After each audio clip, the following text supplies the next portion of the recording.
Hello, I'm Richard Seltzer. I'd like to share with you a romantic story from my book, To Gether Tales, which will soon be published by All Things That Matter Press. In the book, the narrator, in the midst of the pandemic, thinks back on a 7-day Caribbean cruise that he was on a few years before, on which 8 people shared a dinner table and swapped stories every night. The narrator laments that with social distancing and match wearing, love at first sight may no longer be possible. Imagine that you are on that cruise and the story is told by someone sitting across from you at the dinner table. Shades of gay. Jane and I aren't very sociable. We don't start up conversations with strangers, nor do they approach us. You folks here at this table are the only people we've spoken to since we got on the ship. That means we haven't heard any stories other than the ones you've told us. We know nothing of the loves and lives of the thousands of strangers around us, but we do enjoy talking to one another, speculating about who these people might be and what they might have done. And we fabricated some gossipy tales based on the slenderest of clues. After dinner last night, Jane and I were dancing in the piazza. There we saw a couple that puzzled us.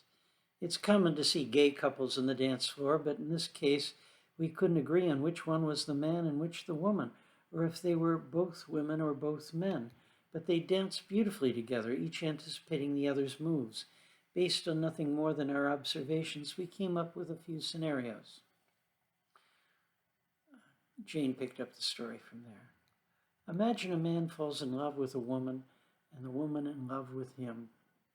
But she's gay and he can't turn her on. He becomes a cross-dresser out of love for her to please her. He feels unnatural in that role, but he loves her dearly and would do anything for her.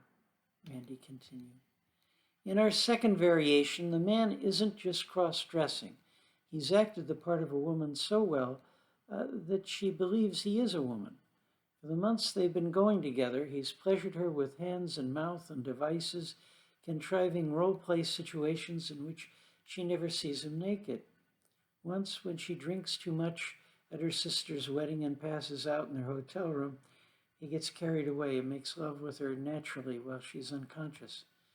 Having never anticipated the situation, he doesn't have a condom. Later, when she has morning sickness, he suspects that she's pregnant. She hasn't a clue, thinking she has never made love to a man. Now, on this cruise, he's trying to build up the courage to tell her, hoping that she'll forgive him for impregnating her, and also for being a man. In the third variation, like the second, she doesn't know that he's a man. She told him that she wished they could have a baby together.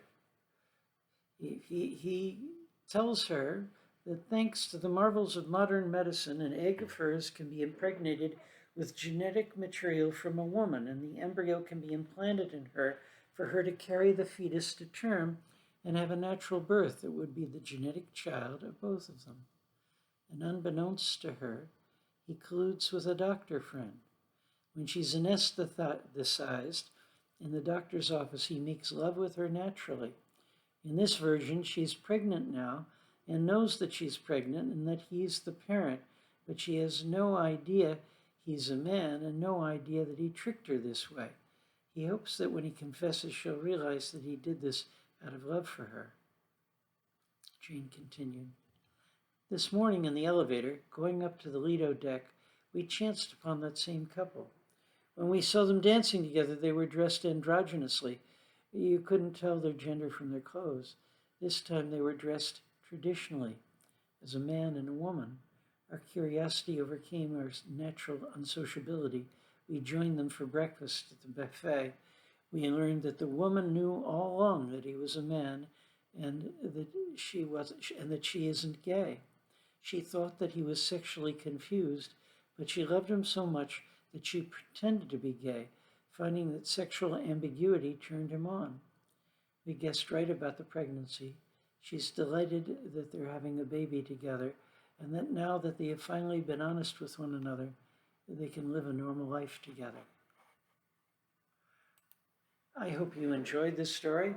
It comes from To Gether Tales, a novel of mine that will soon be published by All Things That Matter Press. My name is Richard Seltzer, as in Alka-Seltzer. My email is seltzer@seltzerbooks.com.